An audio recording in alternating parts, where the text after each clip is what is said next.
Welcome back to the Splainer. Today, we are cracking open a seriously fascinating congressional document. It's the January 2014 Joint Economic Committee Democratic Staff Report, and it's simply titled Income Inequality in the United States. Now, we've taken all the incredibly dense data, the complex charts, and the core arguments from this massive report, and we've distilled them right down into the clear, visual takeaways you're going to see today. So, let's map out exactly what the authors presented, shall we? Okay, let's just dive right into this. You see, the report opens with this glaring, almost head-scratching paradox. It points out that, on a macro level at least, the economy was actually doing quite well coming out of the Great Recession. I mean, gross domestic product had grown for 10 straight quarters. The economy had been adding private sector jobs for 46 consecutive months. But here is the million-dollar question the report asks. If the economy is growing so well, why on earth are middle-class incomes totally stagnant? Why are so many everyday Americans feeling completely left behind by a recovery that, honestly, looks pretty great on paper? To figure this out, we're going to follow a really clear roadmap today. Number 1, the economic paradox. Number 2, the shrinking middle class. 3, persistent poverty in America. 4, inequality and economic immobility. And finally, number 5, proposed policy solutions. All right, let's kick things off with Section 1, the economic paradox. Because despite a really solid 4.1% GDP growth in late 2013, those financial gains definitely didn't go where you might think. When you examine real income growth over an almost 20-year period, from 1993 all the way to 2012, you see that the gains were incredibly concentrated. According to the report, incomes for the top 1% grew by an absolutely astonishing 86.1%. Meanwhile, the bottom 99%, well, they saw their real income grow by just 6.6% over that exact same time frame. So that classic saying that a rising tide lifts all boats, well, according to this data, it definitely wasn't lifting them equally. Moving right along to Section 2, the shrinking middle class. With only that 6.6% income growth over 2 whole decades, it's no wonder that an alarming 85% of self-identified middle-class Americans reported it was actually harder to maintain their standard of living now than it used to be. Now, what's really interesting here is that when you adjust for inflation, median household income actually peaked back in 1999, but fast forward to 2012, and it had declined by 9% from that peak. In fact, real median household income in 2012 actually fell below 1989 levels. I mean, just think about that for a second. From a median income perspective, the economic gains of the entire 1990s were just effectively wiped out. Poof, gone.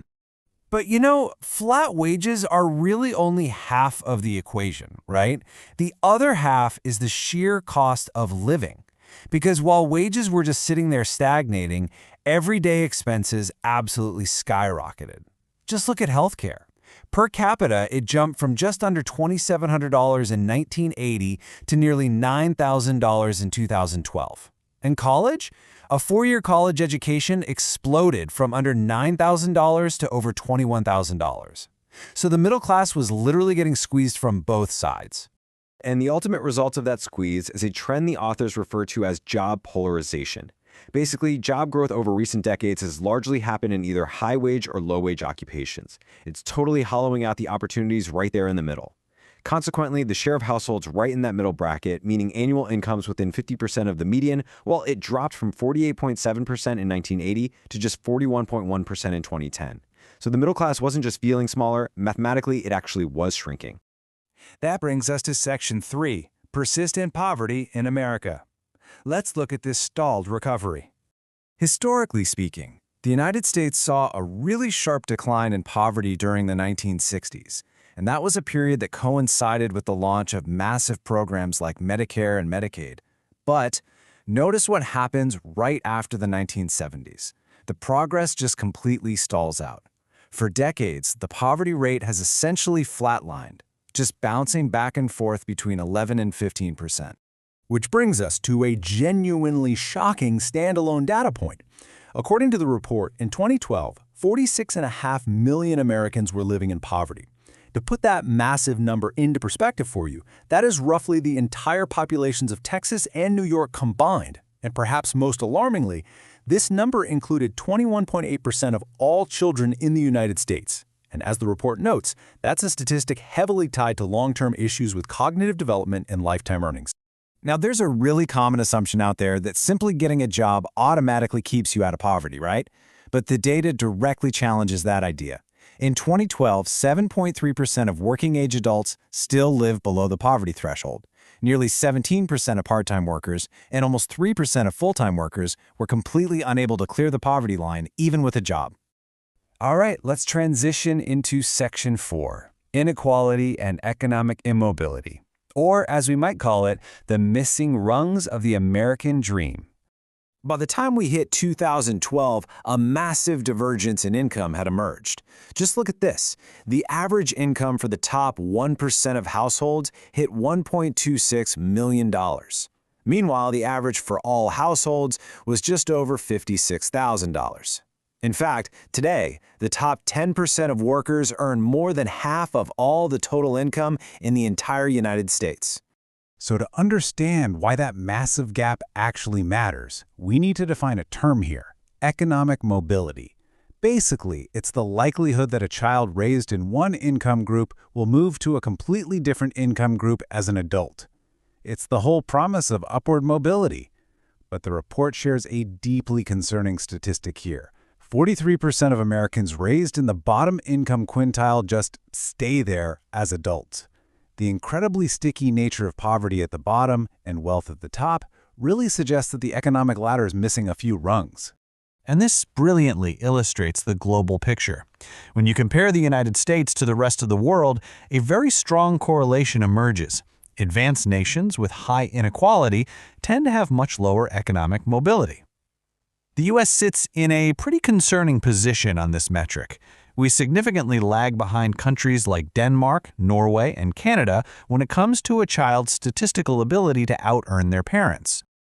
Okay, so we've seen the problem. Let's shift gears to Section 5, Proposed Policy Solutions.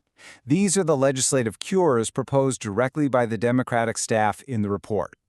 A major cornerstone of their proposed solutions really comes down to this specific number, $10.10. The report argues heavily for the Fair Minimum Wage Act, which proposed raising the federal minimum wage to $10.10 an hour and indexing it to inflation.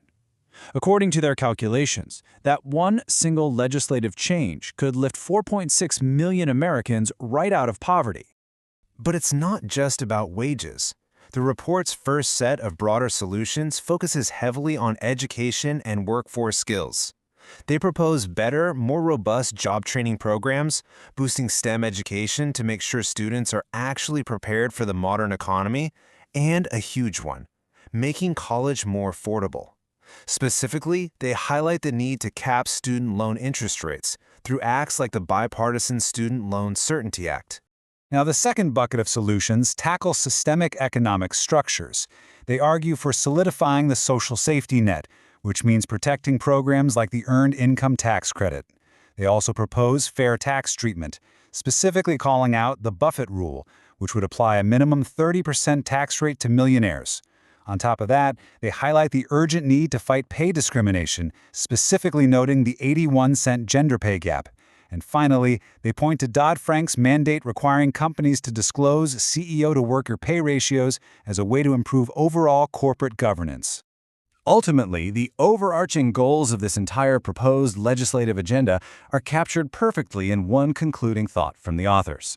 Quote, "Policymakers should take the necessary actions to ensure that all Americans can earn enough to support their families and give their children the chance to succeed." Unquote. And that leaves us with a final, really important question for you to chew on as we wrap up today. We've spent this time looking at massive macroeconomic trends, decades of hard data, and sweeping national policies. But ultimately, all economics is local. So how do these macroeconomic trends and policies shape the financial future of your own community? Think about the everyday costs of college, the specific types of jobs available in your town, and how these high-level national statistics actually reflect your daily financial reality. Thank you so much for joining me to visually unpack this incredibly fascinating report.